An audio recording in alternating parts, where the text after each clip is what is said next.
2차 부등식 해와 다음 부등식 해가 서로 같을 때 양수 AB 값을 구하는 문제인데 2차 부등식은 밑에 있는 거 좀 어렵지만 위에 있는 거는 풀 수 있을 것 같아요. 보통 2차 부등식 문제가 나오면 좌변을 일반적으로 인수분해하죠. 근데 이건 인수분해가 됩니다. 곱해서 12 더해서 마이너스 8이 되는 숫자는 마이너스 2랑 마이너스 6 이렇게 되고 2차식 0보다 작으면 사이값이죠. 이게 0 되는 값 2, 이게 0 되는 값 6, 그 사이에 x가 존재한다. 이렇게. 이게 2차 부등식의 답인데 그 답과 저기 답이 똑같아야 돼요. 양수 a, b 값을 구하는데 절대값 x-a가 b보다 작다인데 절대값이 어쨌든 양수보다 작으면 그렇잖아요. 절대값 x가 만약 3보다 작아. 그럼 이 절대값 안에 드는 x는 마이너스 3보다는 크지만 3보다 작다. 이렇게 써지죠. 그 내용처럼 절대값 안에 들어있는 x-a가 마이너스 b보다는 크지만 플러스 b보다 작다. 이렇게 써지는 게 될까요? x의 범위를 구하는 거니까 양변에 a를 더해요. 그럼 여기는 a-b, 여기다 a를 더하면 a 플러스 b. 근데 이 답과 내가 구한 답이 서로 똑같아야 되는 거니까. 그래서 a-b는 2가 되고 a 플러스 b는 6이 된다. 위아래 연립해서 더하면 2a는 8이 되고 a 값은 4가 되며 b 값은 2가 된다. 둘을 곱하면 8이다. 자, 2차 부등식 해가 다음과 같다. 그 밑에 2차 부등식 해를 구하시오.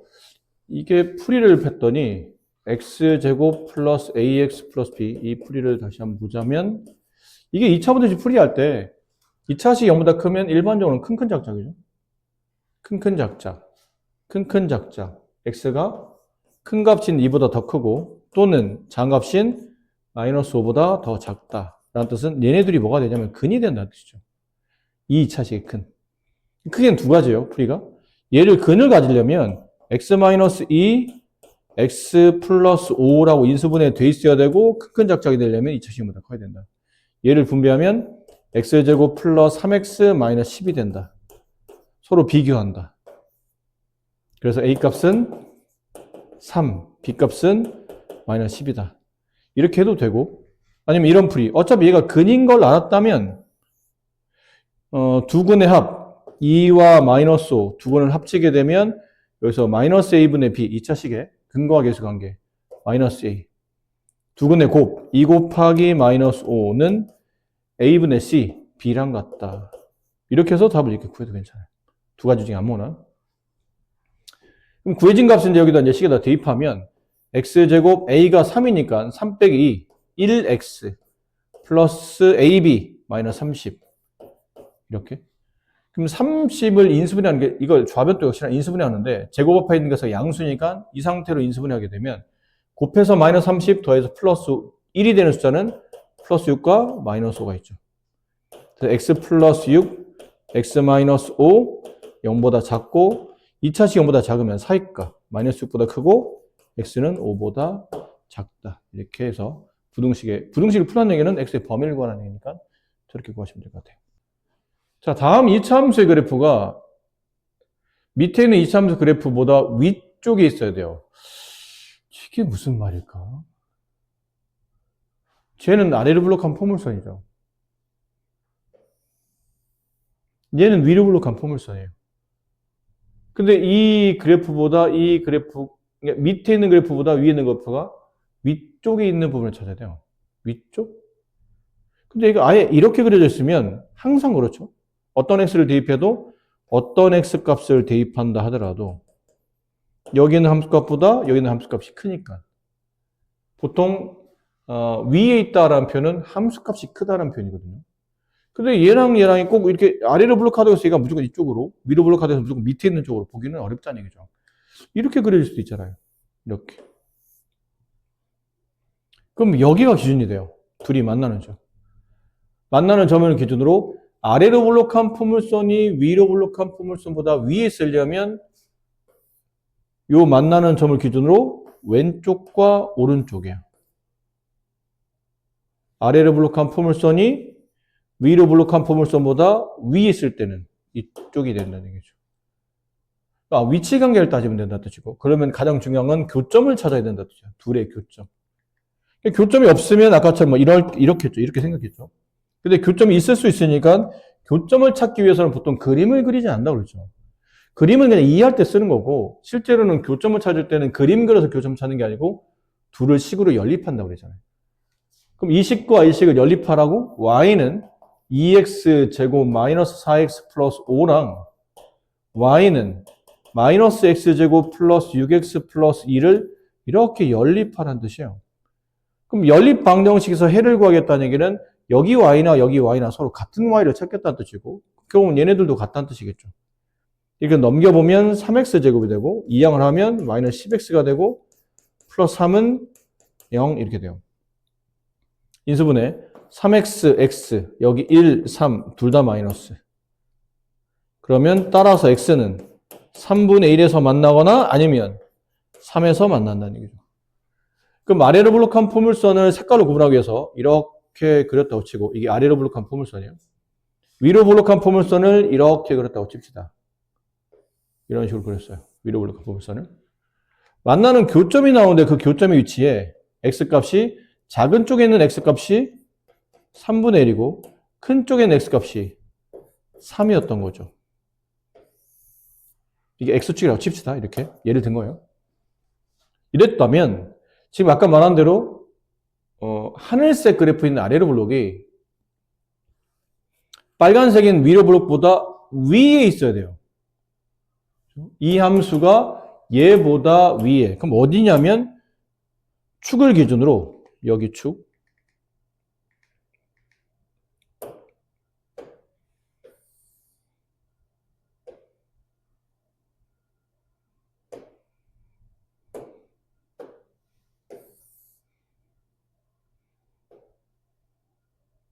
이렇게 양쪽 축을 기준으로, 이게 3분의 1이라는 축과 3이라는 축을 기준으로 어디에 놓여야 되냐면 하늘색이 빨간색보다 위에 있을 때는 여기 구간이에요. 그 여기 구간이 하늘색이 빨간색보다 위에 있는 구간이죠. 그 구간을 쓰다 보니까 구간을 수직선에 표시하다 보니까 여기 범위와 여기 범위가 문제에서 원하는 답의 범위라는 얘기죠. 따라서 x는 3보다 크다 또는 이쪽이 아니면 저쪽이라는 얘기니까 x는 3분의 1보다 작다. 등호 안 붙는 이유는 위쪽에 있다고 그랬지 같다는 말은 없었기 때문에 등호는 안 붙는다. 이게 x의 범위가 된다. 그것인가요? 네. 연립 부등식에서 차수가 높은 부등식이 가장 높은 항이 2차일 때 그 부등식을 2차 부등식이라 부릅니다. 근데 2차 부등식이 위아래 두 개나 되어 있는 케이스인 거죠. 이걸 보통 연립 2차 부등식이라 부른다. 근데 연립 2차 부등식을 푸는 방식은 연립 방정식을 푸는 방식은 위를 만족하는 해와 아래를 만족하는 해를 동시를 찾는 거죠. 이건 같은 개념이에요. 연립 부등식은 위를 만족하는 해라는 게 일반적으로 범위로 나오죠. 부등식은 위를 만족하는 범위와 아래를 만족하는 범위의 공통해를 찾으라는 얘기예요. 그 얘기는 겹치는 범위. 위 범위와 아래 범위를 동시에 만족하는 겹치는 범위를 찾아야 되고, 그게 연립 부등식의 해가 된다라는 뜻인데, 간단히 풀어보시면 대단히 어려울 건 없어요. 아주 쉬워요, 사실은. 이건 1차와 2차가 연립되어 있죠. 근데 1차와 2차가 연립되어 있는 연립 방정식은 보통 1차를 2차에 대입했었죠. 근데 얘는 대입할 수는 없어요. 크다 작다의 개념이니까. 위는 위대로 풀어요. 넘기면 x가 나오고 넘어가면 이렇게 나오고, 아래는 아래대로 풀어요. 이거 인수분해 되죠? x-11, x 플러스 1 이렇게 얘는 곱이 마이너스 11 더해서 마이너스 10이 되는 거는 이렇게 두 개의 숫자. 인수분해 되다 보니까 2차 부등식 0보다 작네요? 그럼 사이값이죠. 0 되는 값 11, 0 되는 값 마이너스 1. 그 사이값 마이너스 1보다는 크고 11보다 작다. 그럼 두 개의 범위가 나왔죠. 그럼 위를 만족하는 범위는 5보다 크다가 되고, 아래를 만족하는 범위는 마이너스 1보다 크고 11보다 작다가 되니까 여기쯤에 될 거예요. 그럼 이 범위와 이 범위의 공통범위라는 얘기는 겹치는 범위가 답이라는 얘기죠. 겹치는 건 여기가 겹치잖아요. 5보다 크고 x가 11보다 작다. 이게 연립분등식이 해가 된다는 뜻이죠. 그래서 전혀 어려울 게 없어요. 그냥 위아래 따로따로 각각 부등식 풀고 나온 답을 마지막에 정리할 때 필요하면 수직선에 그려놓고 겹치는 범위를 찾으시면 돼요. 그럼 어려울 게 없기 때문에 여기는 이제 한번 해보도록 하시고, 이런 것들 위아래 둘 다 2차일 때 뭐 상관없습니다. 방정식일 때는 1차와 2차를 연립하면 1차를 2차에 대입한다고, 2차와 2차가 연립돼 있으면 두 개 중에 하나를 인수분해 시도하죠. 그래서 2차식 하나를 1차와 1차의 곱으로 바꾼 다음에 1차와 밑에 있는 2차 연립, 다시 1차와 또 다시 밑에 있는 2차 연립. 그러면서 공통된 해를 구했었는데, 부등식은 그냥 각각을 푸는 거예요. 위는 위대로, 아래는 아래대로 각각의 부등식의 범위를 구하는 겁니다. 근데 위는 일단 제곱합에 있는 계속 양수인 거 꼭 확인해야 되고, 양수인 걸 확인했으니까 좌변을 인수분해해요. 근데 항이 두 개밖에 없어서 x로 묶이죠. 이렇게 됩니다. 밑에 있는 것도 인수분해가 되면 x-3, x 플러스 3, x-2, 0보다 작다. 이렇게 돼요. 그래서 위의 범위는, 위는 2차식 0보다 크니까 큰 작작이죠. 그럼 얘가 0이 되는 값 1, 얘가 0이 되는 값 0. 그럼 큰 값인 1보다는 더 크거나 같고, 또는 작은 값인 0보다는 더 작거나 같다. 이렇게 되겠죠. 밑에 있는 값은 사이값, 마이너스 3보다는 크고, x가 2보다 작다가 돼요. 범위를 그려요. 마이너스 3, 2. 숫자의 크기상 0은 여기쯤에, 1은 여기쯤에 있다고 보면 되겠죠? 칸칠 필요는 없어요. 대략 표시하는 거니까. 0보다 더 작다. 작거나 같다. 그 다음에 1보다 더 크거나 같다.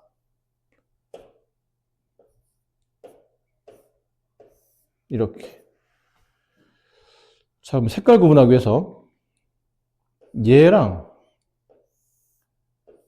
저 흰색이 공통으로 만나는 위치는 여기랑 여기죠. 답을 쓰면 이제 저쪽을 먼저 쓰면 마이너스 3 포함하지 않고 x가 0 이하가 되고, 또는 그쪽이 아니면 이쪽도 답이 되니까 얘는 1을 포함하고 2를 포함하지 않고, 이렇게. 이게 연립부등식의 해가 됩니다. 답은요? 이거 두 개 다 돼요.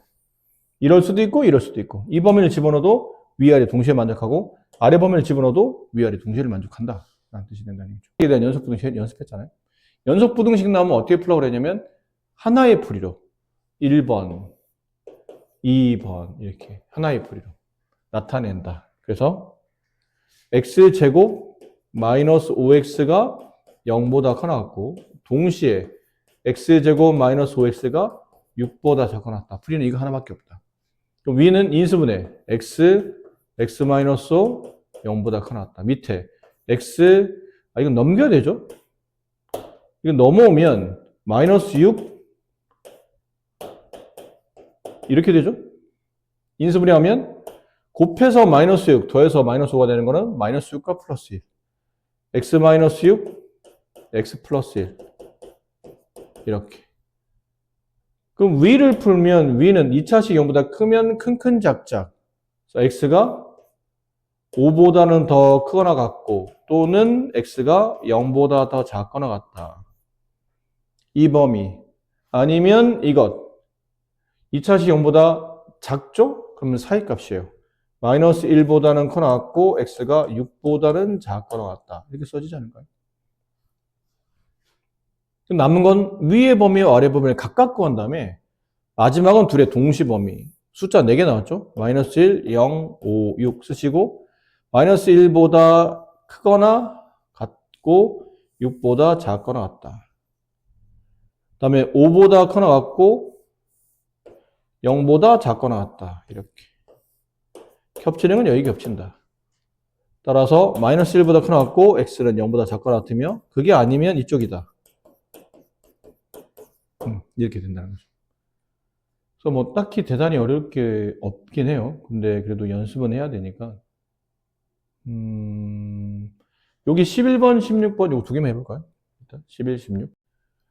16번은 연속 부등식이니까 연립부등식으로 이렇게 1번씩 만들고 이렇게 2번씩 만들고 1번식을 만들 때 일단 이항을 좀 해볼까요? 이쪽을 이렇게 이항을 하면 x제곱 나오고 플러스 11x 나오고 플러스 24가 나오겠죠. 그리고 부등호 방향은 이렇게 이쪽이 더 큰 거니까 이렇게. 이제 저쪽 거 얘는 이제 맞죠? 이렇게도 2번식인데 이게 1로 넘기면 x제곱이 남고 넘어가면 마이너스 5x 마이너스 3x가 되고 넘어가면 없어지고 부등호는 이쪽일 테고. 여기까지 괜찮아요? 그럼 이제 각각을 인수분해 하잖아요. 얘를 인수분해 하게 되면 곱해서 플러스 24 더해서 11이 되는 수가 뭐가 있죠? 8과 3. 그럼 x 플러스 3, x 플러스 8, 0보다 작거나 같다가 되고 이건 그냥 누가 봐도 x를 묶어야 되죠. 항이 두 개짜리니까 x를 묶으면 x-3이 돼요. 이렇게. 그럼 얘 사이값, 얘도 사이값. 이 사이값은 마이너스 3보다는 커나, 마이너스 8보다는 커나 같고 마이너스 3보다는 작거나 같고. 됐죠? 얘는 사이값이 0, 3이죠. 그럼 0보다는 커나 같고 3보다는 작거나 같고. 이렇게. 겹치는 범위는 여기. 답은 왜 이렇게 써놨죠 내가? 무슨 짓이야 이게? 말도 안 되는. 여기가 마이너스 3이고 0, 3은 여기잖아요. 아무 생각 없었네. 네, 이렇게. 겹치는 범위는 없습니다. 그래서 해 없다. 네, 이게 답이에요. 자, 다음을 이용했더니 위아래 두 연립방정식, 연립 부등식을 풀었더니 밑에처럼 해가 나왔대요. 근데 밑에 여기는 K가 얼마인지 모르니까 아래는 인수분해가 어떻게 되는지 모르겠죠?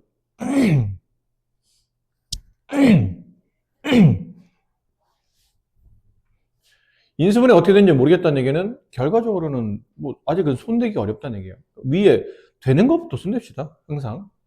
이는 별 문제 없잖아요. 곱해서 마이너스 10 더해서 마이너스 3이 되는 숫자는 마이너스 5랑 플러스 2. 그럼 얘는 x 플러스 2 x 마이너스 5로 인수분해가 되고 이렇게 되네요. 따라서 얘는 그래프를 그리면 수직선을 그리면 마이너스 2보다는 커 같고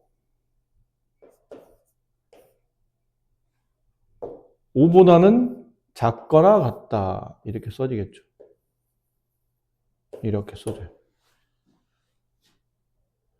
근데 이제 이 밑에 있는 문제를 풀어야 되는데 얘는 이제 아까 말한 대로 K 값에 따라서 이게 인수분해가 달라지기 때문에 인수분해는 잘 못하겠지만 의미상 2차식이 0보다 큰 건 확실하죠. 그럼 2차식이 0보다 크면 이게 해가 존재해야 되니까 겹친 해가 나왔으니까 답이 이렇게 나오지 않을까요? 그럼 겹친다는 얘기는 해가 존재한다는 뜻이고 얘가 해가 존재한다면 2차식이 0보다 크면 풀이는 큰 작작일 거잖아. 그럼 그림을 그리면 얘는 어떤 값을 포함하지 않고 걔보다 작고 어떤 값을 포함하지 않고 걔보다 크고 이렇게 큰 작작으로 하겠죠. 이 그림을 여기다 갖다 끼겠지. 끼워서 이렇게 답이 나오려면 이렇게 끼워야 되지 않을까요? 이렇게 끼고 이렇게 껴야 이쪽 범위 답 하나 얘 이쪽 범위 답 하나 얘 부등호도 등호 모양도 똑같고 그럼 여기가 위치상 여기가 0이고 여기가 3일 수밖에 없다는 얘기잖아요. 이게 0이고 3이라는 얘기는 0, 3이 이 2차식이 뭐가 된다는 얘기죠? 근이 된다는 뜻이죠. x는 0과 3이 근이다. 근데 k 값 구하는 거니까 두 근을 곱해야 되겠죠? 두 근의 곱은 a분의 c. 그럼 두 근의 곱 0과 3의 곱은 a분의 1분의 k. 따라서 k 값은 0이 된다. 이렇게 되네요. 아니면 근거 계산하니까 빨리 안 떠오르면 0, 3이 근인 건 알았으니까 인수분해가 x-3 이렇게 인수분해 되고 0보다 크다 이래야 큰 작작이 나오니까 분배하면 x제곱 마이너스 3x까지 나왔고 뒤에 k가 없다는 얘기, 이게 뒤에 상수가 없다는 얘기는 k가 0이었다는 걸 알 수 있다는 거죠. 이렇게 풀어도 괜찮고. 자, 이게 범위가 둘의 공통 범위를 구했더니 이번에 해가 없답니다. 겹치지 않게 그려야 된다는 얘기죠. 각각 수직선을 그렸을 때. 근데 위는 인수분해가 돼요. x 플러스 4, x 마이너스 3 이렇게. 이제 아는 것부터 먼저 그리라고 그랬잖아요. 아는 것이 마이너스 4보다 크고 3보다 작다.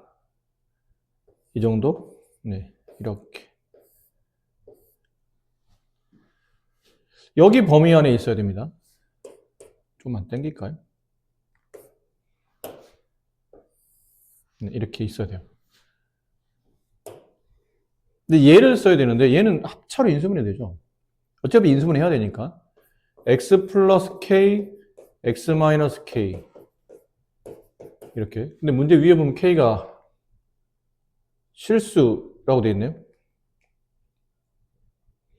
근데 이건 이제 둘 중에 하나겠죠. 이 k가 양수이면 당연히 얘가 마이너스 k가 작은 값이고 k가 큰 값이지만 이게 양음이 지금 없는 상태잖아요. 안 그래요? 문제가 그렇지 않나요? 그렇죠. 문제 보면 이게 k가 양이란 말이 없고 그냥 실수란 말밖에 없기 때문에 두 개를 나눠야 됩니다. 그러면 첫 번째 k가 0보다 커나 같다면 k가 양수라면 그럼 당연히 k가 여기 마이너스 k 나오고 여기 플러스 k 나오죠. 0 되는 값들이. 그러면 당연히 그림은 큰 작정이니까 이렇게 될 겁니다. 마이너스 k 이렇게 플러스 k 이런 식으로 그려질 거예요. 그럼 두 번째 k가 만약에 0이라면 그때는 x제곱이 0보다 크나 같은 거죠. 여기 k 0 집어넣으면 x제곱이 0보다 크났다. 따라서 x는 모든 실수가 돼요.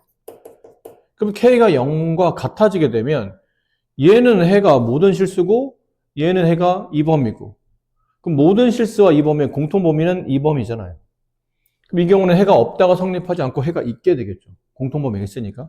그럼 얘는 답이 아닐 거라고 생각해야 되고 세 번째 k가 0보다 작다면 k가 음수라면 그럼 이게 마이너스 k가 나오고 얘가 플러스 k가 나오는데 오히려 플러스 k가 음수가 되고 마이너스 k가 양수가 되는 거죠. 그림이 이렇게 그려질 거란 얘기네요.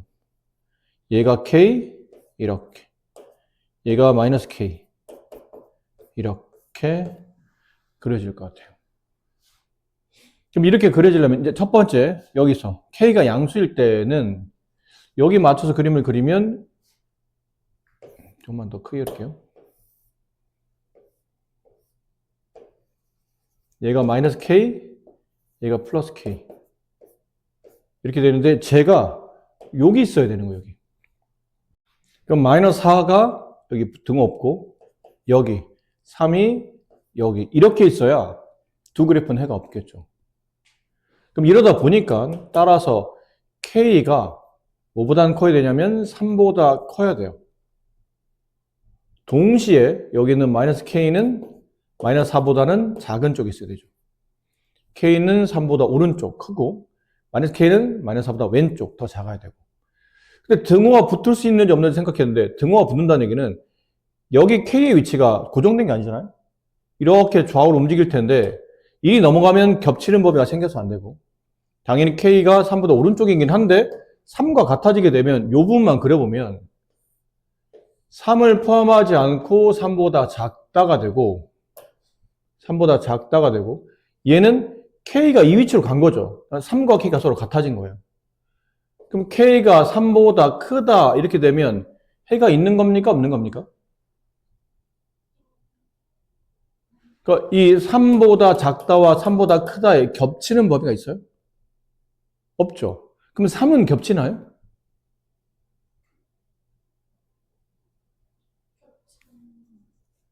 보세요. 왼쪽에 있는 거는 3보다 작은 값만 가져요. 결론은 3을 안 가지고 있다는 얘기지. 겹친다는 얘기는 야 너도 그게 있어? 나도 있어. 그럼 겹치는 거예요. 근데 너 있어? 아니 나 있는데 안 겹치는 거예요. 얘는 3이 없고 뒤에는 3을 가지고 이렇게 그려지는 거죠. 안 겹치는 거예요. 3보다 크다와 작다는 겹치는 게 없고 3마저 야 너 있어 나 없어 물어보는데 한 명은 가지고 한 명은 안 가졌으면 겹치지 않는 거죠. 그럼 이렇게 되면 해가 없는 거예요. 우리가 원하는 건 해가 없게 그리는 거니까, 그치? 해 없게 그려야 되는 거니까. 그 얘기는 K가 3보다 오른쪽에 있긴 한데, 같아져도, K와 같아져도 상관은 없다는 얘기예요. 그럼 이쪽도 마찬가지겠죠. 얘도 같아져도 상관없다. 그럼 이거 두 개 동시범위. 양변의 음수를 곱하게 되면 K가 4보다 커 나왔다. 3보다 커 나왔다, 4보다 커 나왔다의 공통범위는 4보다 커 나왔다요. 되나요? 다만 이게 이 문제 왜 어렵냐면 여기 있었잖아요. 처음에 우리가 이 문제를 풀 때 전제 조건이 뭐냐면 1번 조건은 K가 무조건 양수입니다를 깔고 한 거예요. 그럼 K가 양수이면서 이 범위를 만족하는 게 정답이 되는 거죠. 그 실제는 얘랑 뭐 찾아야 되냐면 공통범위를 찾아야 돼요. 근데 얘랑 공통범위는 그냥 얘죠. 0보다 크다와 0보다 크다와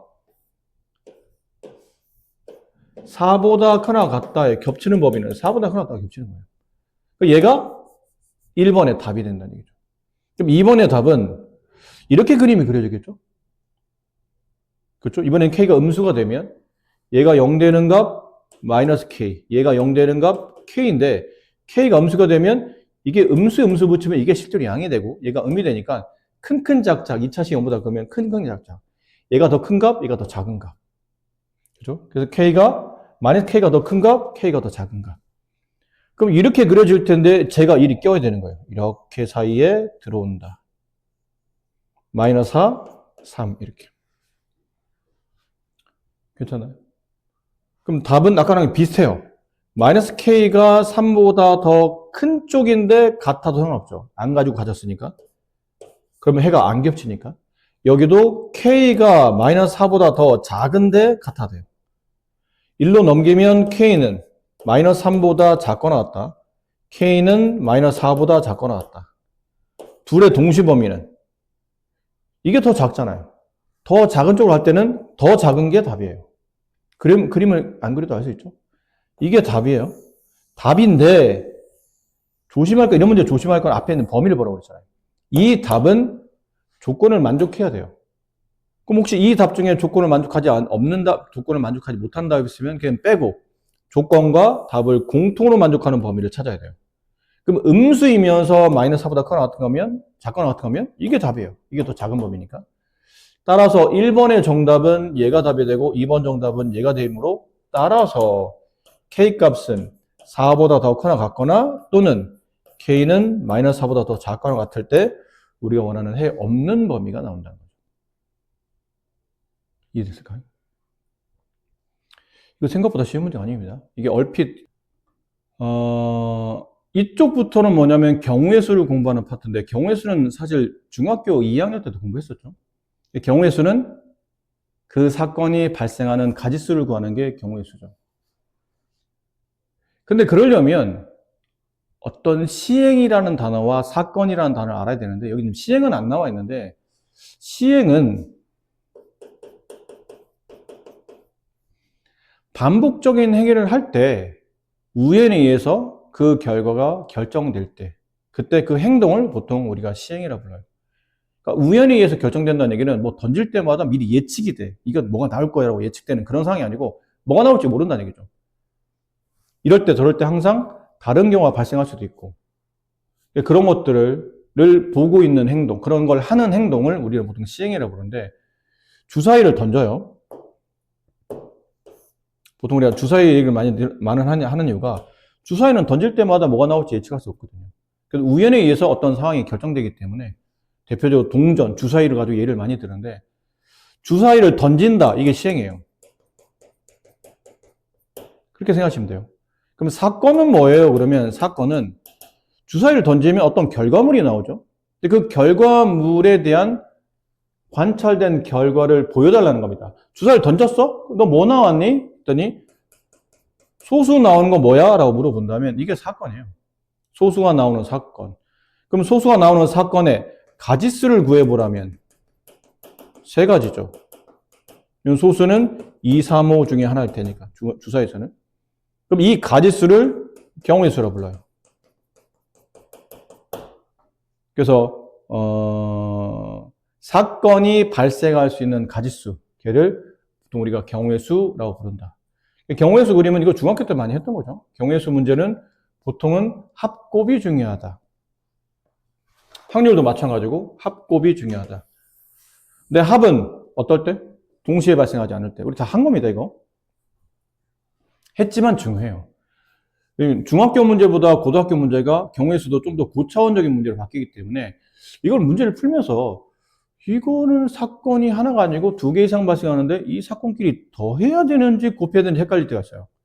그때 판단 기준은 주로 이건 아니겠죠?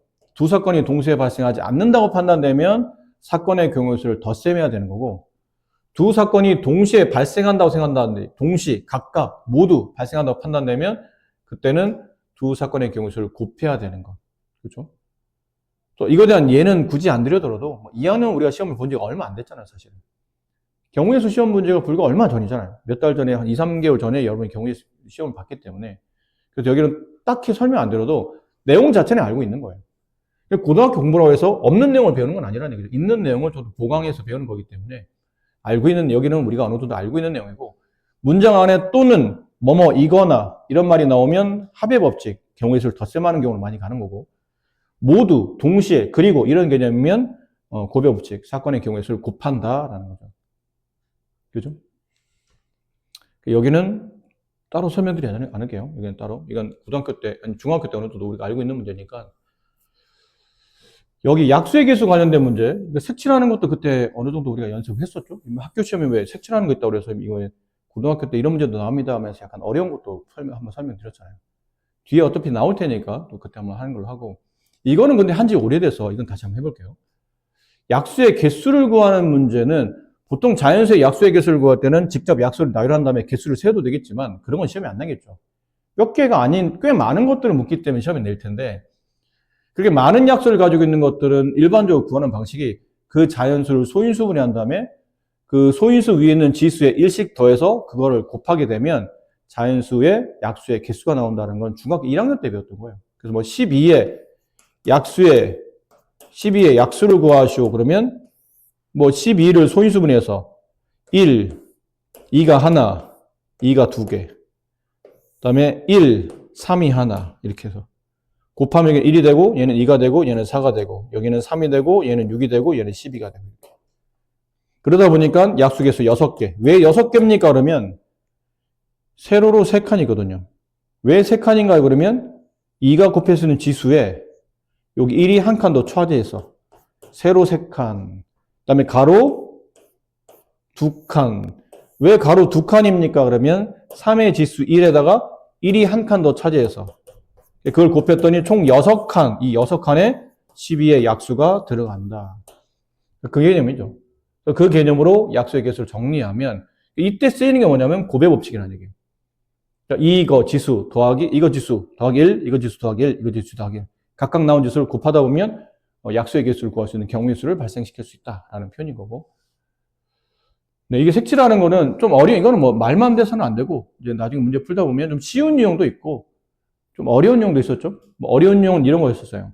어떤 지도가 이렇게 있는데 지도를 이렇게 돼 있을 때 여기 A, B, C, D 뭐 색깔 4개를 A, B, C, D라는 지도에 중복되지 않고 경계가 구분되도록 인접한 영역에 같은 색깔 칠하지 않도록 칠할 수 있는 경우의 수를 구하시오 그러면 보통 여기 문제 풀 때는 이게 뭐 3가지고 얘는 2가지고 얘는 2가지죠. 여기서 칠한 색깔 피해주고 여기서 칠한 색깔 피해주면 되니까. 근데 이제 이런 케이스는 안 그렇다는 얘기죠. 얘 A를 칠할 수 있는 경우 뭐 4가지, B를 칠할 수 있는 경우 A 칠한 거 빼고 남는 3가지, C 칠할 수 있는 경우 B 칠하고 남는 경우 2가지. 그럼 D 칠할 수 있는 경우 C에서 칠한 경우 빼고 남는 C하고 A 칠한 색깔 빼고 이웃하니까 A, C 빼고 남는 2가지. 그거 아니에요? 라는 건데 이렇게 풀면 안 된다는 거죠. 안 되는 이유는 A와 C가 같은 색이냐 같은 색이 아니냐 따라서 풀이가 달라지기 때문이죠. A와 C가 만약 같은 색이 아니라면 예를 들어 얘를 빨간색을 칠했어요. 그럼 A를 칠할 수 있는 경우는 4가지 빨간색 칠했다 칩시다. 그 다음 빨간색 피해서 B는 3가지 파란색을 칠했다 칩시다. C는 빨간색, 파란색, 초록색, 노란색 있다고 치자. 근데 빨간색, 파란색을 A, B에 칠했어요. 근데 C는 파란색을 피해줘야 돼요. 근데 빨간색과 다른 색깔을 칠하고 그랬거든요. 그럼 빨간색도 피하고 파란색도 피해야 되니까 C에 칠할 수 있는 색깔은 두 가지예요. 초록색 아니면 노란색. 그 중에 하나를 선택하죠. 노란색 칠했다 칩시다. 그러면 D는 빨간색과 노란색을 피하고 빨간색과 노란색 피해서 두 가지. 파란색 아니면 초록색. 다시 두 가지. 이럴 수 있지만 만약 A와 C가 같은 색깔이라면 A의 빨간색 네 가지, B의 파란색 세 가지, 그 다음에 C는 빨간색과 같은 색깔을 칠해야 되니까 경우에서는 한 가지예요. 무조건 빨간색을 칠한다라는 경우에서 한 가지라는 거죠. 이해됐나요? 그럼 D는 빨간색만 피해주면 되죠. 왜냐면 빨간색들끼리만 이웃하지 다른 색은 이웃하지 않기 때문에. 그럼 빨간색 빼고 나머지 세 가지 모두 다 이렇게. 그럼 위에 있는 경우와 아래에 있는 경우는 뭐 해야 되냐면 이건 덧셈해야 되죠. 동시에 발생할 수 없잖아요. A씨가 다른 색깔이면서 A씨가 같을 수는 없기 때문에 위의 경우와 아래의 경우를 합의 법칙, 동시에 발생하지 않는 경우로 덧셈한다. 이게 정답이었다는 거죠. 근데 풀이가 문제마다 조금씩 다르기 때문에 이거는 일반화 시킬 수는 없고 문제를 푸시면서 그럼 언제는 이렇게 나눠 풀고 언제는 그냥 푸다요라는 건데 이게 뭐 개념 정리를 하면 이럴 수 있어요. 다 똑같은 영역을 가지고 있거나 하나만 집중적으로 많고 나머지가 다 다르거나 이러면 이 풀이로 가면 되는데 그것도 사실은 하나씩 유형 정리하려면 더 복잡하니까 이런 거는 문제를 여러 번 푸시다 보면 감이 좀 와요. 이거는 이렇게 인접하지 않는 영역인데 떨어져 있는 것처럼 보이지만 이게 꼭지점을 공유하고 있을 때 뭔가 D가 A랑도 인접하고 C랑도 인접해. 그럼 A와 C가 같은 색깔이면 D는 이 색깔만 피해주면 되는데 A와 C가 다른 색깔이면 색깔 두 개를 피해줘야 되기 때문에 이게 A, C가 같냐 다르냐에 따라서 이게 D가 칠해지는 색깔이 달라지겠구나라는 거를 감을 여러 번 풀다 보면 저절로 익혀지는 거니까 이건 뭐 많이 푸시면서 좀 익혀야 될 문제고 그리고 심도 있게 엄청 중요합니다라고 말할 정도는 아니긴 해요, 솔직히. 요즘은 학교 시험에서도 그렇게 많이 나오는 형태는 아니긴 한데 그래도 알고는 있어야 되기 때문에 많이 안 나온다고 해서 안 나온다는 뜻은 아니잖아요. 그러니까 필요하면 또 교과서에 있으면 생각보다 또 교과서에 없는 학교들도 있는데 있어도 이렇게 엄청 중요하게 다루지 않거나 혹은 시험에 또 이런 거 잘 안 내는 분들도 계시기 때문에 이게 매 시험마다 나옵니다 라고 말할 수는 없는데 그래도 간혹 나오긴 하죠. 몇 년에 한 번씩은 나오기도 하니까 익혀두실 필요는 있는 거고 이제 난이도가 천차만별이라는 거죠. 아주 어려운 것도 있고 쉬운 것도 있고 문제 푸시면서 난이도 조절을 좀 해볼 필요가 있는 거고 여기도 좀 어느 정도는 좀 하셔야 되지 않을까 싶어요. 어느 정도는. 그래서 이건 사실 뭐 네.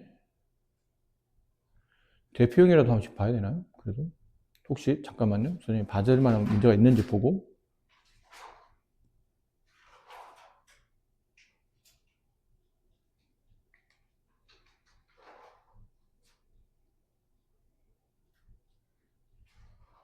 딱히 없는 것 같은데요? 이거 항을 전개했을 때는 항을 전개할 때 만들어지는 전개식의 개수를 항의 개수를 구하시는 문제는 어쨌든 전개를 할 때는 가로 안에 몇 개 항이 있든 한 개 항을 뽑잖아요. 그럼 앞에서 한 개 항을 뽑을 수 있는 경우 수는 두 가지예요. A 아니면 B요. 그럼 여기는 한 개 항을 뽑을 수 있는 경우는 X 아니면 Y 두 가지죠. 그럼 얘 뽑고 또는 뒤에 얘 뽑고가 아니잖아. 전개식을 만들려면 앞에서 항 하나 뽑고 동시에 두 번째 가려서 또 항을 같이 뽑아줘야 되기 때문에 동시에 뽑는다는 개념이에요. 그렇죠? 같이 뽑는다. 두 개 뽑고 두 개 뽑는다. 총 4개의 항을 만들 수 있고 얘도 앞에서 X, Y, Z 중에 하나 뽑죠. 경우에서 세 가지. PQ 중에 하나 뽑죠. 두 가지. MN 중에 하나 뽑죠. 두 가지. 그럼 3, 2, 2의 곱이니까 12가지. 뭐 그렇게 푸는 거라 여기도 뭐 딱히. 네. 그래요. 뭐 딱히 이렇게 이것도 좀 전에 설명드린 거랑 유사하기 때문에 뭐 설명 안 해주면 못 풀겠다라는 문제는 별로 없는 것 같아요. 그래서 이거는 좀 맡겨둘 테니까 한번 풀어보도록 하시고 자 이제 본격적으로 합시다. 어차피 오늘 진도를 다 끝내지 못할 겁니다. 이 조합까지는 실제로 보면 페이지가 몇 페이지 안 남았는데요 라고 할지 몰라도 순열과 조합은 처음 배우는 개념이기 때문에 말을 잘못했죠. 처음 배우는 건 아니에요. 배웠어요. 배웠는데 이 단어를 쓰면서까지 익히진 않았다는 얘기죠. 그냥 은근슬쩍 이렇게 문제 풀어봐 했더니 중학교 때 풀었던 문제 중에 일부가 풀어보면 아시겠지만 그게 순열이었구나라는 거고 또 어떤 문제는 중학교 때 나 이런 문제 풀었었는데 그게 알고 보니 조합이라는 개념으로 풀었던 거구나. 단어를 말해주지 않았을 뿐이지 예전에 분명히 했었던 내용들이 있어요. 근데 이렇게 일반화돼서 단어를 구사하고 전문된 용어로 배운 거는 처음이라는 얘기죠. 순열은 단어 뜻 그대로예요. 순서 있게 배열 이 뜻이에요. 순서 있게 배열한다. 그걸 줄여서 순열이라고 불러요. 어떤 것들을 배열할 때 순서를 중요하게 다루겠다는 얘기죠. A, B와 BA는 다르다 보겠다. 이게 일반적인 순열의 개념이에요.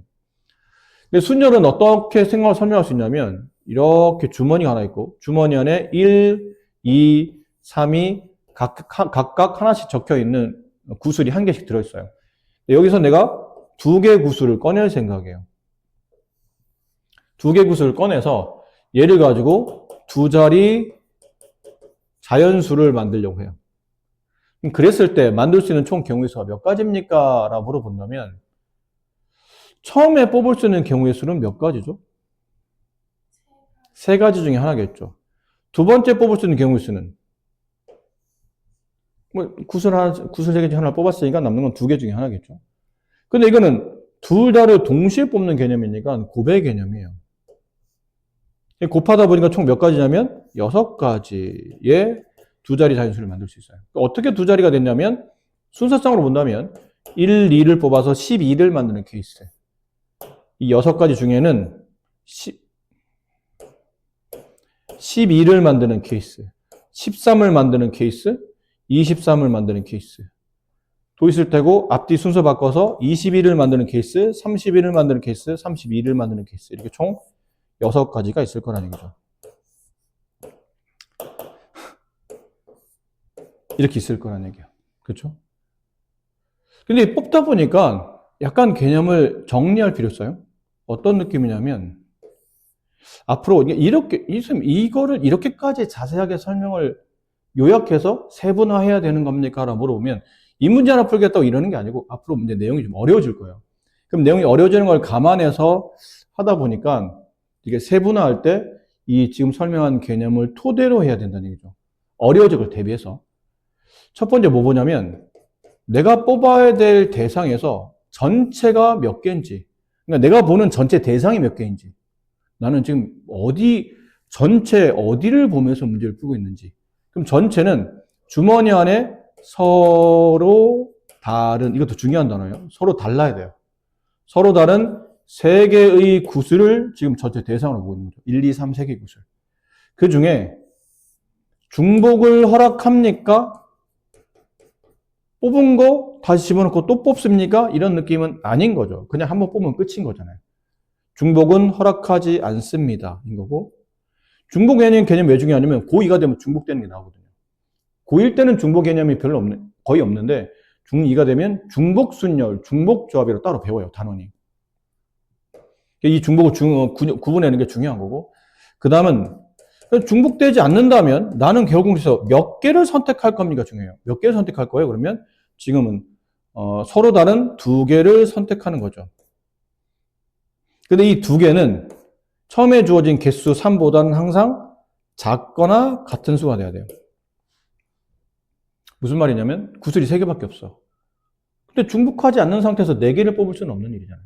최대 뽑아도 3개까지 뽑을 수 있고 3개를 넘어서는 못 뽑는다는 얘기예요. 그리고 이제 마지막에 중요한 게 이거예요.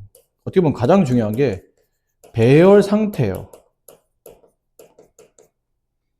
서로 다른 3개 중에 중복하지 않고 2개를 뽑았는데 이 2개를 어떻게 놓을 겁니까? 했는데 순서 있게 배열해요.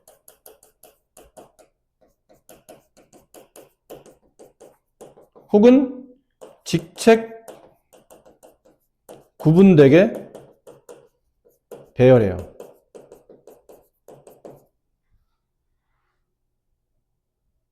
이렇게 배열한 걸 앞으로 뭐라 부를 거냐면 서로 다른 3개 중에 중복 없이 2개를 뽑아 그 뽑아낸 2개를 일렬로 배열하는 케이스.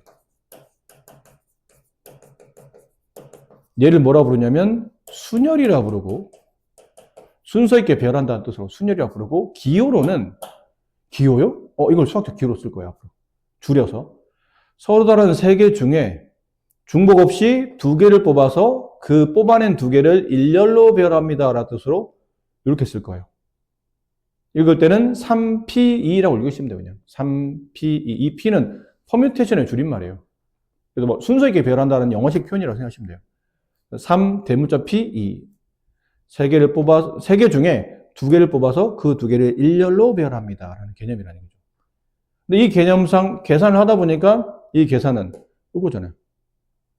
서로 다른 세 개 중에 몇 개를 뽑냐면 두 개를 뽑는데 처음에는 3 곱하고 두 개라고 해서 끝에 가 2가 아니고 3 밑으로 내려가면 자연수를 두 번의 자연수를 곱한다는 뜻이에요.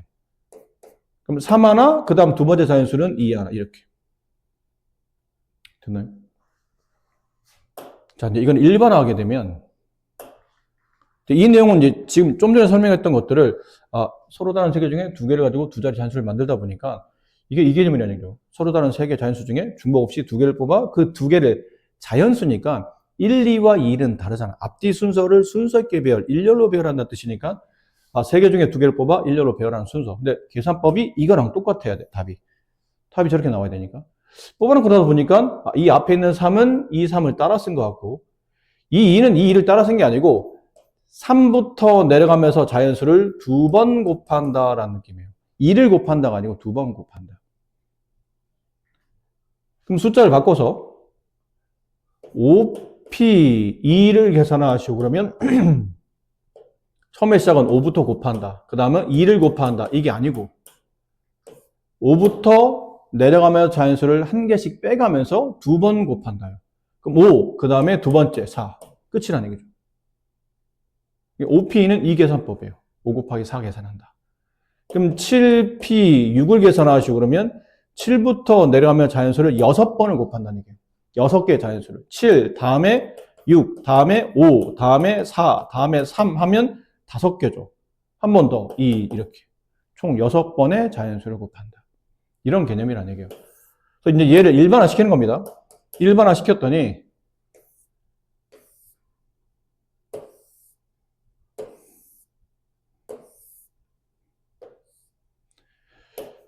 전체 대상, 그 다음에 중복 유무,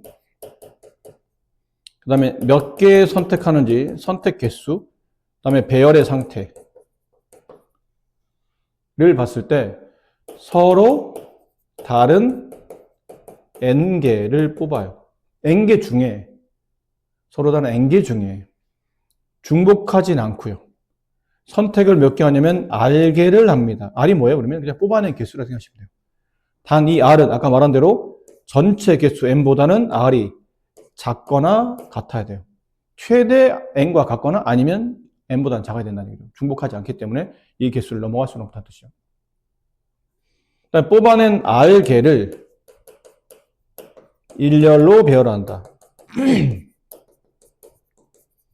그걸 일렬로 배열한다는 말은 뭐 이런 의미예요. 순서 있게 배열한다거나 아니면 직접 구분되게 배열한다거나 그런 느낌으로. 배열하게 되면 앞으로 얘를 앞으로 수학적으로 순열이라고 부르고 그 순열의 수학적 기호를 NPR이라고 쓰며 얘를 계산하는 방식은 n부터 하나씩 숫자 빼가면서 몇 번을 곱합니까? 그러면 r번의 자연수의 개수를 곱한다고 생각하시면 돼요. 이러면 순열의 계산법이 나온다. 책에 보면 뒤에 여기다 r-r 플러스 써놨는데 그렇게 별로 중요하지 않아요. 외울 필요도 없고 그냥 n부터 내려가면 자연수를 r개 곱한다 라고 생각하시면 된다. 이게 순열이다. 자, 이제 이렇게 정리를 했는데 여기 보면 중간에 이제 계승이라는 단어가 나와요. 근데 이 기호는 익혔고 저 계산법은 이렇게 처리한다. 이게 뭐 n-r 플러스 뭐 중요하지 않습니다. 그냥 r번을 곱한다, r개를 곱한다고 생각하시면 되는 거니까. 근데 그래서 이제 계승이라는 말이 나오는데 이거 살짝 줄게요. 계승은 뭐예요? 그러면 서로 다른 n개 중에 n개를 모두 뽑아서 그 n개를 일렬로 배열한다.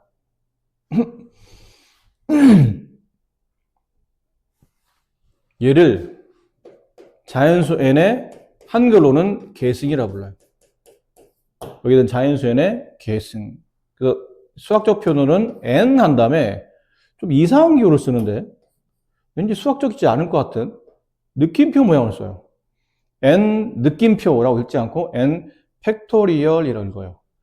계속해서 반복적으로 계속해서 자연수를 내려가면서 모두 다 곱한다라는 개념으로 팩토리얼이라고 씁니다. 그래서 m 팩토리얼 줄여서 가끔씩 뭐 m팩 할 텐데 이 말이라고 생각하시면 돼요. 그럼 이거는 어떻게 하는 겁니까? 자연수 n부터 하나씩 숫자를 내려가면서 곱하되 n번을 곱하겠다는 얘기는 자연수 1까지 모두 곱하겠다는 뜻이에요. 쭉 내려가다 자연수 1, 시작점이 1까지 모두 곱한 행동을 n의 개수는 n 팩토리얼이라고 부른다. 그래서 5 팩토리얼 계산해라. 그러면 5, 4, 3, 2, 1 이렇게 돼요. 이해됐나요? 네. 이 답은 120이 됩니다. 4 팩토리얼은 4, 3, 2, 1. 얘는 4부터 내려가면서 모두 곱한 거죠? 24. 3 팩토리얼은 3, 2, 1. 6. 2 팩토리얼은 2 곱하기 1. 2. 1 팩토리얼은 1. 6 팩토리얼은 여기다 이제 6 곱한 거니까 720. 이거 왜 썼냐면 얘는 굉장히 생각보다 자주 나오는 팩토리얼 계산법이니까 그냥 보면 5팩은 120, 4팩은 24 이렇게 바로바로 기억하시는 게 좋고. 근데 여기서 이제 정의가 필요해요. 근데 여기서 이제 정의. 그럼 0팩은 뭐예요? 0팩이라는 게 나와요. 0팩. 근데 0팩은 말이 안 맞잖아. 그러면 0부터 내려가면서 숫자가 작아지면서 1까지 곱한다고? 이게 어떻게 0보다 더 작은 자연수는 없잖아요. 이건 정의예요. 수학적으로 계산하기 위해서 0팩은 1이라고 한다라고 약속이에요. 왜요라고 묻지 말고 이건 정의니까 0팩은 1이라고 하자라고 정의한 거기 때문에 결국 뽑지 않는다는 경우를 뜻하는 거예요. 뽑지 않겠다. 서로 다른 영계 중에 0개를 뽑아 그 0개를 1로 배열한다는 뜻은 안 뽑겠다는 뜻이기 때문에 경우에서는 한 가지가 되는 겁니다. 그래서 이거는 약간 정의 형태로 0팩은 그냥 1이다 라고 익혀둬야 되고, 그래서 MPN은 M팩으로 앞으로 줄여 쓰게 되고, MP0는 이것도 뭐죠? 뽑지 않는다는 경우예요. N개 중에 아무것도 뽑지 않는 경우의 수. 뽑지 않는다. 한 가지 경우가 발생한다는 얘기죠. 3번이 또 의미가 있어요. 3번. 3번이 뭔가요? 그러면 이건 숫자를 좀 보여드릴게요. 이건 수로 보는 게 좀 이해가 좀 더 빠르니까. 만약 8P5가 있다고 칩시다. 그럼 8P5는 계산이 어떻게 되는 거냐면 8P5는 8부터 내려가면서 자연수를 몇 번 곱하는 거냐면 5번 곱하는 거죠. 그래서 4까지 곱해지는 거예요. 이게 8P5예요. 근데 이 뒤에다 내가 왠지 그냥 좀 끝까지 갔으면 좋겠는 거야. 3도 있고 2도 있고 끝까지 1 이랬으면 좋겠는 거죠.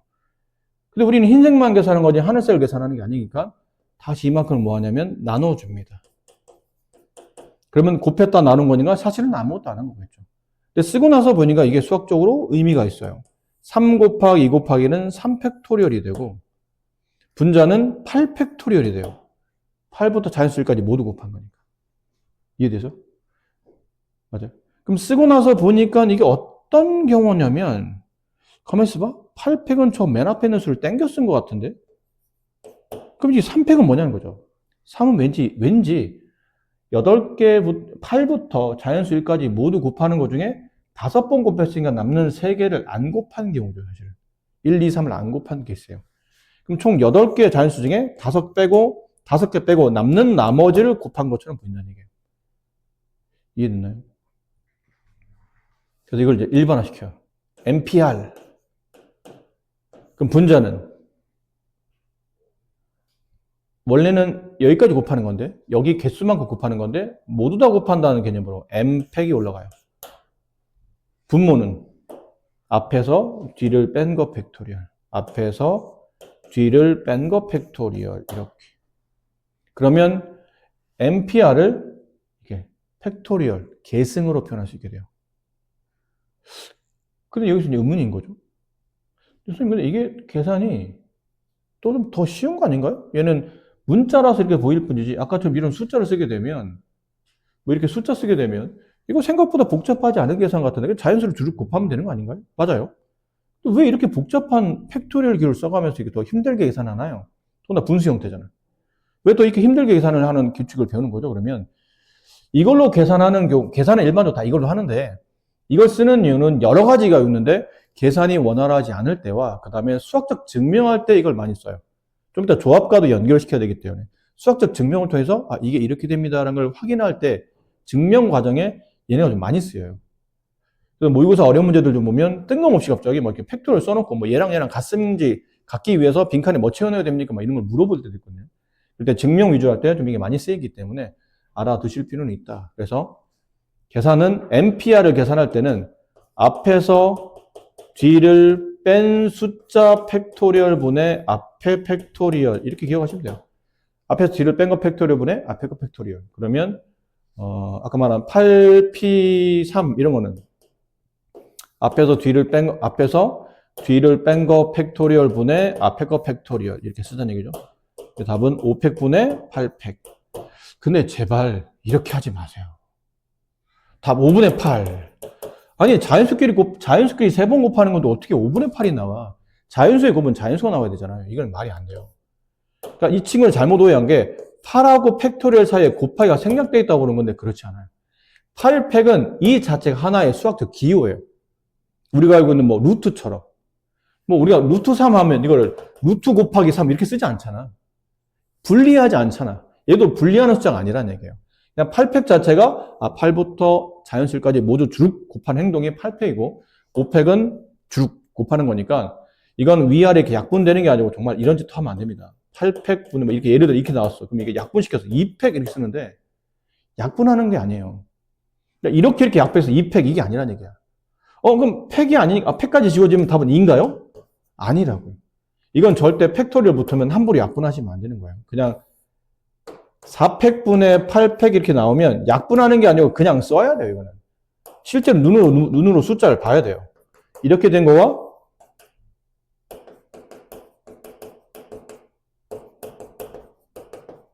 이렇게 된 거기 때문에 지워지면 이렇게 지워지고 이게 남는 거지 약분되고 2팩, 뭐 2 이렇게 남는 게 아니라는 얘기죠.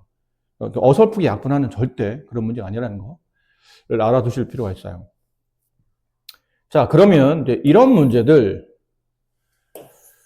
사실 이런 문제는 잘 보시면 중학교 때 보면 우리가 이런 거 배운 적 있거든요. 우리만 학생 6명 중에 3명을 뽑아 일렬로 세우는 경우의 수. 어떻게 보면 경우의 수 처음 배울 때 제일 첫 번째 나오는 유형 중에 저런 게 있었죠. 순서 있게 뽑아서 배열하는, 뽑아놓고 순서 있게 배열하는 경우의 수. 중학교 기본 문제들. 6명 학생 중에서 3명을 뽑아요. 그럼 하나, 둘, 셋, 넷, 다섯, 6명 중에서 3명만 뽑겠다는 얘기죠.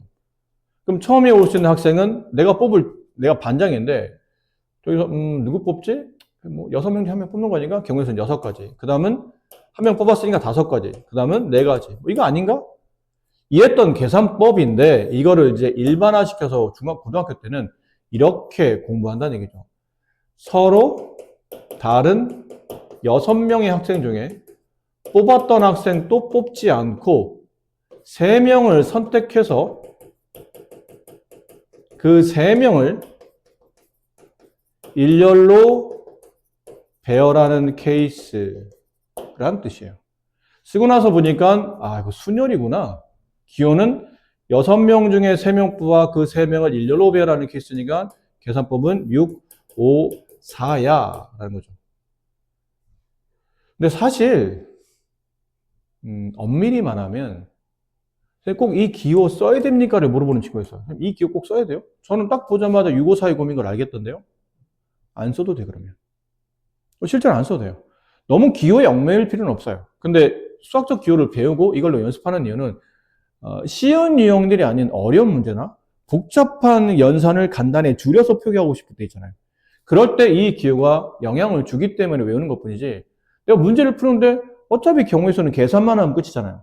어떤 걸 뭐 곱하든 더하든 답이 얼마입니다라고 개수를 정해주면 되는 건데 난 이런 기호를 안 쓰고도 답이 뭔지 알겠어. 그럼 안 써도 돼요.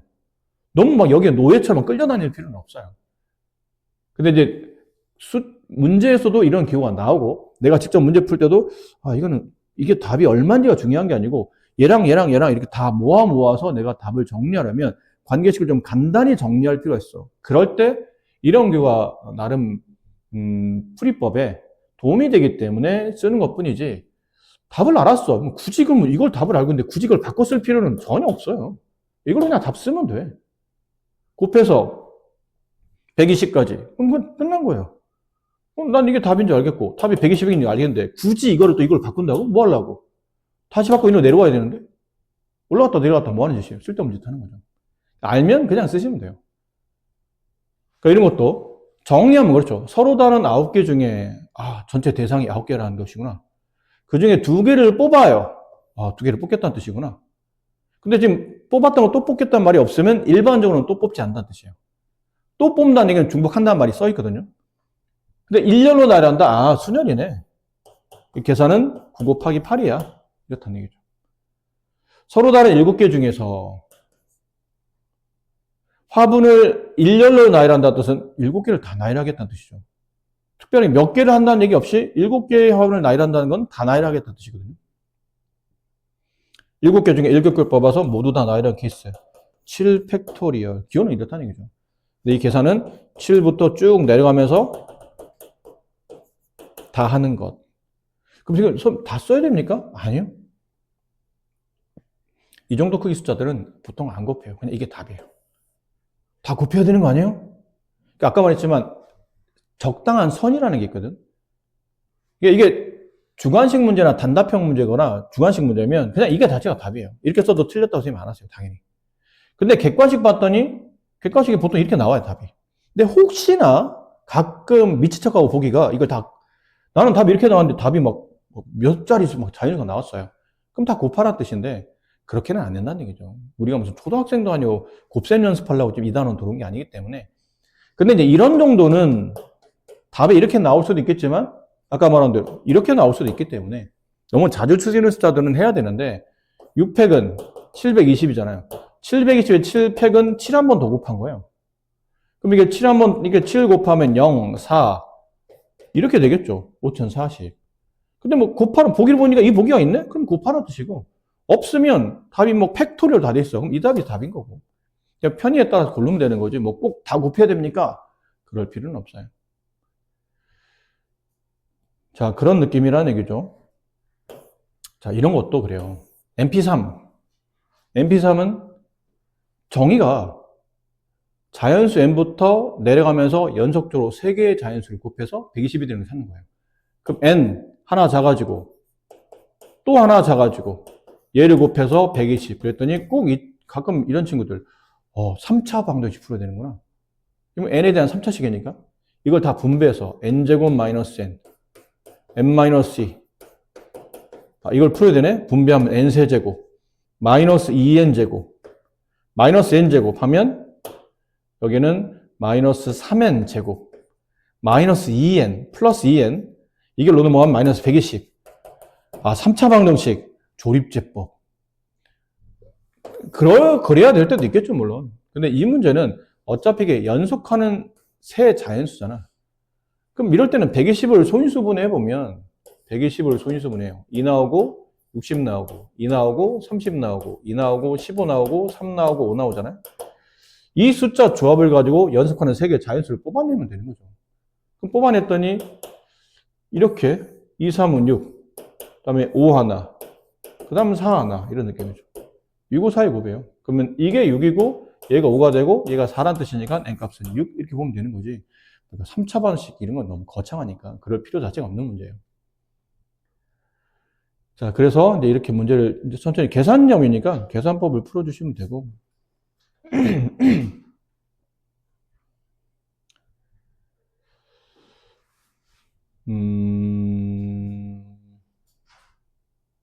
이쪽을 조금 해볼까요? 그 다음에 여기까지는 별로 어렵지 않고.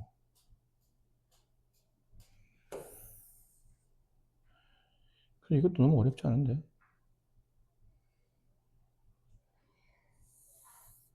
그냥 해도 될 것 같은데요? 딱히 받을 만한 게 없어요. 이거 정도만 좀 해봅시다. 이웃하거나 이웃하지 않는 순열의 경우에서 이웃하는 것도 중학교 때 했잖아요. 얼마 전에 했어요. 6명, 5명 학생 중에 A, B를 이웃해서 배열할 수 있는 경우의 수. 이런 거 했었잖아요. A, B, C, D, E. 우리 반에 5명 있어요. 5명 중에 A, B를 이웃하게 배열할 수 있는 경우의 수를 구하시오. 그러면 A, B를 한 사람 묶죠. 그럼 A, B를 한 사람 묶어서 그냥 X라는 집단을 본다면 그런 X, C, D, E. 이 4개의 문자를 일렬로 배열하는 거잖아요. 그럼 4개를 일렬로 배열하는 경우의 수 4, 3, 2, 1. 거기에 다시 요 X 안에 A, B가 앞뒤 자리 바꿈할 수 있으니까 다시 2 곱하기 1을 곱한다. 이 말이 뭐냐면 이게 몇 팩이냐면 4팩이에요. 얘가 몇 팩이냐면 2팩인 거고. 그러니까 읽어보니까 저 5명 중에 2명을 이웃하게 배열하라 그러면 A, B를 한 묶음 묶으면 총 4명을 총 전체 대상 4명 중에 중복 없이 4명을 뽑아서 그 4명을 일렬로 배열한다? 아, 이거 4팩이구나. 근데 이 안에서 2명이 일렬로 배열되는 것, 2명이 일렬로 배열되는 순서 2팩이에요. 3명이 일렬로 배열되는 순서 3팩, 5명이 일렬로 배열되는 순서 5팩. 그런 느낌이니까 2팩 곱하면 되는구나. 그러니까 이 계산법을 기호화로 빨리 만든 것 뿐이지. 근데 아까 말했지만 내가 이걸 기호로 만든 이걸 걸 알아. 근데 난 이게 먼저 떠오르기보다 이게 먼저 떠올랐어. 그럼 이걸로 풀면 돼요. 어차피 답은 이걸로 풀어야 되는 거니까. 다 알고 있는 내용이라는 얘기죠. 그러니까 알고 있는 내용을 기호로 만들었으니까 부담만 안 가지면 됩니다. 새로 익힌 기호에 대한 학습법과 그 문제 어떻게 적용할지 이런 것만 잘 생각하면 되지 생판 모르는 내용을 설명한 게 아니라는 얘기죠. 어떻게 보면 다 알고 있는 내용을 좀 더 이게 격가지나 살붙여서 말하는 것 뿐인 거니까 그렇게 정리하다 보면 이런 문제 한번 해봅시다. 이웃하지 않는 것. 이웃하는 거는 너무 쉬우니까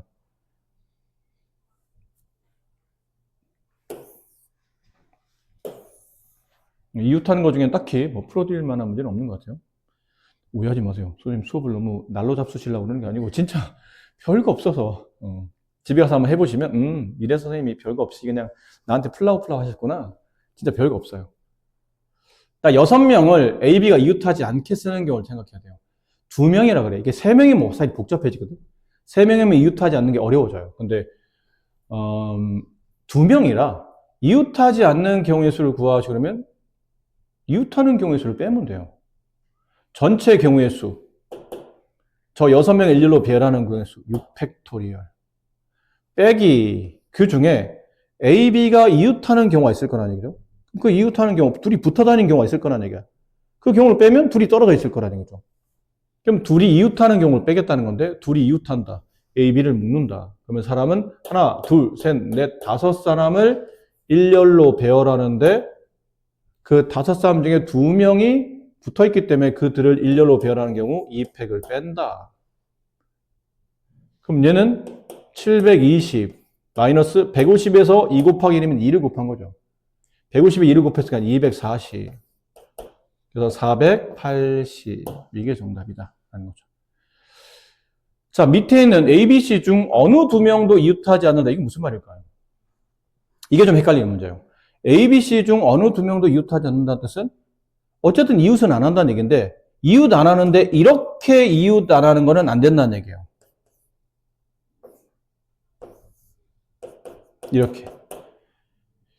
이렇게 놓으면 C와 A, B는 이웃하지 않죠. 하지만 A, B가 이웃하잖아요. 그러니까 어느 2명도 이웃하지 않는다? 다 떨어뜨려 놔야 된다는 얘기예요. 개별적으로 다 떨어져서 그 사람 A, B, C 사이는 무조건 다른 사람이 끼도록 그렇게 만들겠다는 뜻이거든. 그럼 이건 어떻게 만들어야 되지? 고민이 되는데 이럴 때는 얘네 셋을 배열하는 게 너무 어렵잖아요. 그럼 너무 당연히 배열되어 있는 사람을 이제 먼저 배열하는 게 좋아요. 그러니까 A, B, C를 제외한 나머지 D, E, F를 먼저 배열해요. D, E, F를 배열합니다. 그럼 D, E, F를 배열하는 경우 수는 몇 가지냐면 3명을 일렬로 배열하는 거니까 3팩토리얼이에요. 이게 그냥 321의 곱인 거죠. 이렇게 6가지예요. 그렇죠? 그럼 DEF를 배열하는 경우 6가지 어떻게 나온 거냐면 DEF, DFE, EDF, EFD, FED, FDE 이렇게 6가지예요. 근데 그 중에 이제 어쨌든 우리는 경우에서 6가지를 구해놨으니까 이 중에 하나 예를 들어보자는 얘기죠. 예를 든다면 경우를 구했잖아요. 계산하고 나면 그 다음 헷갈리면 하나의 예를 이 6가지 중에 하나의 예를 드세요. 이렇게 D, E, F를 이렇게 배열했다. 3명을 일로 배열하다 보면 그 6가지 중에 이 경우가 있을 거라는 얘기죠. 그래 놓고 나서 이제 두 번째 A, B, C를 이웃하지 않게 배열하는 경우는 잘 봐세요. 이 자리가 뭐냐면 D 바로 앞에 자리. 이 자리, D와 E 사이. 이 자리, E와 F 사이, F, D의 자리. 서로 다른 4개의 자리에 중복하지 않고 선택한 자리 또 선택하지 않고 A, B, C 3명에 들어갈 3개의 자리를 선택하면 돼요. 그 선택한 자리에 A, B, C를 이제 일렬로 배열하시면 되는 겁니다. 예를 들어 이 4개 자리 중에 나 이 자리, 이 자리, 이 자리 선택할래. 근데 여기다가 서로 다 4개 자리 중에 중복 없다는 얘기는 선택한 자리 위에 또 다른 사람 갖다 놓지 않겠다는 얘기죠. 그럼 서로 다른 자리에 3개 자리를 선택한 다음에 여기다가 A, B, C를 일렬로 배열해요. 왜 일렬로 배열하냐면 A가 여기 오고 B가 여기 오고 C가 여기 오면 배열이 D, A, E, B, F, C 이렇게 배열되는 거죠. 근데 만약 내가 A, B, C의 위치를 이렇게 안 쓰고 C를 여기 쓰고 B를 여기 쓰고 A를 여기 썼어요. 그럼 배열의 순서가 D, C, E, B, F, A가 되는데 아까랑 다른 경우가 된다는 거죠. 사람이 달라졌으니까 배열이 달라졌다는 뜻이에요. 결론은 서로 다른 3명을 여기다 놓을 때 일렬로 배열하겠다는 얘기지. 이게 뭐냐면 우리가 좀 전에 배웠던 순열이 된다는 뜻이에요. 서로 다른 4개 자리에 중복 없이 3개를 뽑아서 그 3개 자리를 일렬로 배열한다. 4팩토리얼. 그럼 ABC를 이 자리에 일렬로 배열하는 경우는 4팩토리얼이다. 4P3이다. 미안해요. 4P3이다. 그럼 4P3은 4 곱하기 3 곱하기 2가 된다. 6, 4, 24. 따라서 경우의 수는 3팩 곱하기 4P3이기 때문에 6 곱하기 24. 그래서 144의 경우의 수가 발생한다는 거죠. 아셨어요? 그러니까 이렇게 사실 이거 중학교처럼 막 숫자를 막 배열하기는 복잡한 숫자일 수도 있어요. 근데 이렇게 기호를 쓰게 되면 기호된 의미 서로 다른 세 사람을 일단 일렬로 배열한다. 그리고 비어있는 4자리에 사이사이만 있을 수 있지만 양끝도 배려요. 비어있는 4자리에 ABC를 갖다 꽂아 놓으면 이제 ABC는 분명히 AB 사이에 누가 낄 거니까 이웃하지 않게 될 거라는 얘기죠. 그러면 전혀 논리적으로 문제 없이 해결할 수 있겠구나. 그럼 요것만 계산하면 답이네.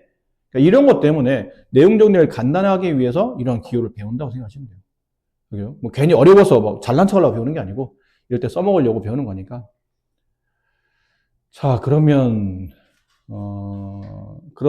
일단은 여기까지 설명은 됐어요. 여기까지 설명은. 그래서 한 주 동안 또 열심히 하셔서 여기까지 잘 마무리 해오시는 걸로 합시다. 아셨죠?